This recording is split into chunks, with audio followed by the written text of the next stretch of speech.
For a second day, U.S. officials complained that their Reaper drone crashed into the Black Sea as a result of what they say has become a pattern of reckless and unsafe behavior by Russian fighter jet pilots in international airspace, this time resulting in a collision. I just got off the phone with my Russian counterpart, Minister Shoigu.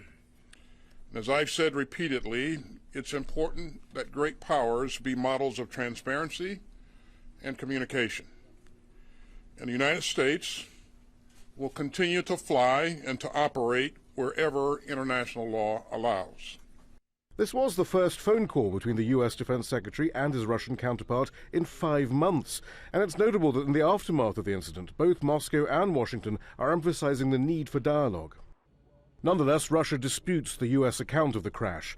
The Kremlin says the drone had switched off its transponder and was heading towards Russian territory, collecting actionable military intelligence against Russian forces for the Ukraine war effort.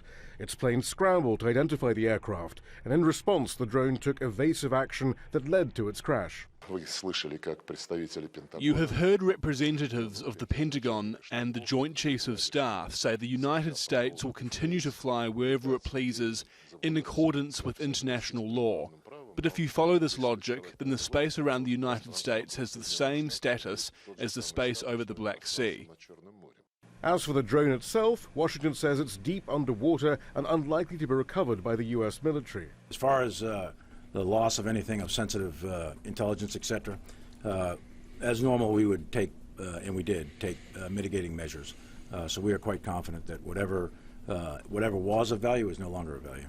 Russia says it will attempt to retrieve the drone despite the difficulties.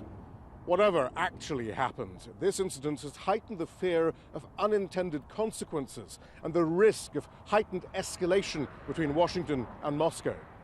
Shihab, Ratansi, Al Jazeera, the Pentagon. Yulia Joya is from the Frontier Europe Initiative. She's also a former military advisor to NATO. She says Russia may be testing the limits of international airspace rules.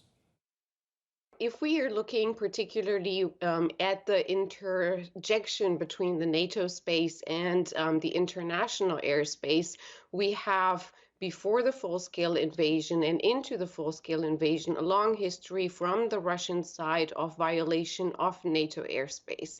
In this incident, this is likely to be to have taken place within the international airspace. So what, in the context of the Black Sea, the Russians are likely to be doing is to try to provoke, to determine the Americans, but also NATO overall, to not be able to use international airspace, like they have tried to determine NATO forces not to use the international maritime space within the Black Sea.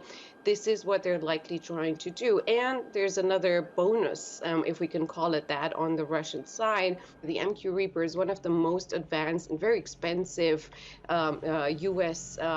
Military capability. So it's a significant loss that the Russians, the Kremlin particularly, can boast of in regards to their domestic public as well as to the international community, to say, look, we are able to down such an important military capability of the Americans in international airspace. We do not care about international law. These are some of the possible speculations of why Russia has been doing this.